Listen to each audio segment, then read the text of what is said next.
શ્રાવણ આવ્યો, શિવ ભક્તિ લાવ્યો. શ્રાવણમાં શિવ મંદિરોમાં જલાભિષેક, દુગ્ધાભિષેક સાથે સેંકડો હજારો સંખ્યામાં બિલ્વપત્ર પણ શિવલિંગ પર નિત્ય અભિષેક થવા લાગશે. આ શ્રાવણ મહિનામાં બિલ્વપત્રનું સ્વાસ્થ્ય રક્ષણ સાથે સાથે ઋતુજન્ય વિકારોમાં આયુર્વેદ ચિકિત્સાશાસ્ત્રની દ્રષ્ટિએ શું મહત્વ છે તે જાણીએ.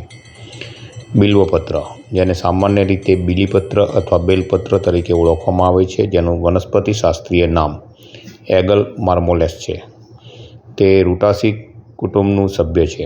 આ ફેમિલીમાં સંતરા, મોસંબી, લીંબુ, કોકમ, બિજોરા, ચકોતરા, કોઠા ઉપરાંત મીઠા લીમડાનો પણ સમાવેશ થાય છે.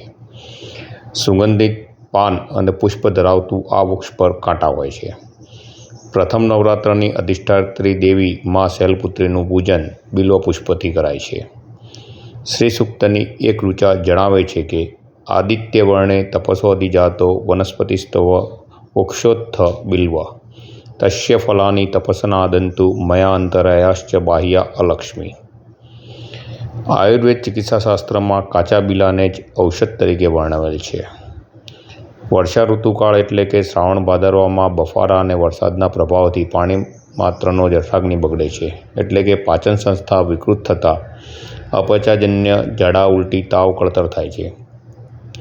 ડાયાબિટીસવાળાનું બ્લડ શુગર વધી જાય છે. દુર્ગંધી, પરસેવો તેમજ ખસ ખરજવા, દાદર જેવા ચામડીના રોગો વકરે છે. આ બધા વિકારોની સામે અમોઘ ઔષધ તો બીલીપત્રનું સેવન જ છે.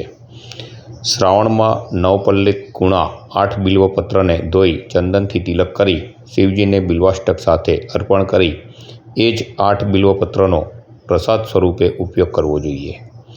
કાચા બિલ્વ ફળમાં ટેનિનની માત્રા વધારે હોય છે. ટેનિન એસ્ટ્રીજેન્ટ એટલે કે ગ્રાહી ગુણ ધરાવે છે. સ્વાદમાં કડવું અને તુરું હોવાથી અપચનજન્ય ઝાડામાં આયુર્વેદિક ચિકિત્સા દૃષ્ટિકોણથી ઉત્તમ પરિણામ આપે છે. દુખાવા માટે વપરાતું દશમૂળ, ક્વાથ અથવા અરિષ્ટ એક ઘટક દ્રવ્ય બિલ્વના મૂળની છાલ છે.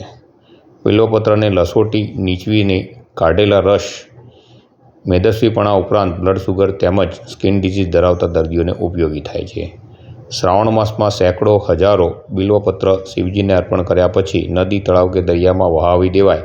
જો તેના બદલે શિવભક્ત પોતે અર્પણ કરેલા બિલ્વપત્રને પ્રસાદ તરીકે આરોગી લે અથવા અન્ય દ્વારા ચઢાવેલ બીલીપત્રને પરસેવાની દુર્ગંધ તથા ખસ ખરજવાથી પીડિત ઘરે લાવી તેના ઉકાળાથી સર્વાંગ સ્નાન કરે તો શિવજીની કૃપા અને બિલ્વપત્રની પવિત્રતા તેમના સાચા અર્થમાં થયેલા પૂજન અર્થનથી વિકારમુક્ત થઈ શકે છે. બીલી વાયુ કફના વિકારોને ભેદી નાખે છે. લિંગાર્ચન ચંદ્રિકા નામના ગ્રંથમાં 8 પ્રકારના બિલ્વ દર્શાવેલ છે. તુલસીદલ શ્રેય માટે, બિલ્વપત્ર મોક્ષનું સાધન છે. નગોળ રોગના નાશ માટે, અધેડો પુત્ર આપનાર છે. કોઠું રાજ્ય આપનાર છે. ખીજડો શત્રુ વિનાશ કરનાર છે. આમળા પાપનાશ માટે કહેવાયેલા છે. ધરો અથવા દ્રો વંશ વૃદ્ધિ કરનાર છે. બીજોરું પણ બિલ્વકુળનું છે. યોગ પ્રવર્તક ભગવાન લકુલિશના જમણા હાથમાં બીજોરું પ્રતિકાત્મક દર્શાવી જણાવેલ છે કે યોગ સાધકનો વાયુ પ્રકોપિત ના થાય એ માટે અમ્લ કષાય એવા બિજોરાનો જરૂર પડે ઉપયોગ કરવો. આ શ્રાવણમાં શિવભક્તિ પૂજનમાં બિલ્વપત્ર બાબતે આવો અભિગમ અપનાવાય તો સ્વચ્છ, સુઘડ અને શિવાલયની સાથે સ્વસ્થ દેહાલયથી આત્મા આનંદ પામશે. સાથે સાથે એક બિલ્વ વૃક્ષનું રોપણ, જતન અને સંવર્ધન કરીએ તો આપણી બાહ્ય અને અંદરની અલક્ષ્મી દૂર થઈ શ્રી અને શિવની કૃપા ઉતરશે. ઓમ નમઃ શિવાય. ધન્યવાદ.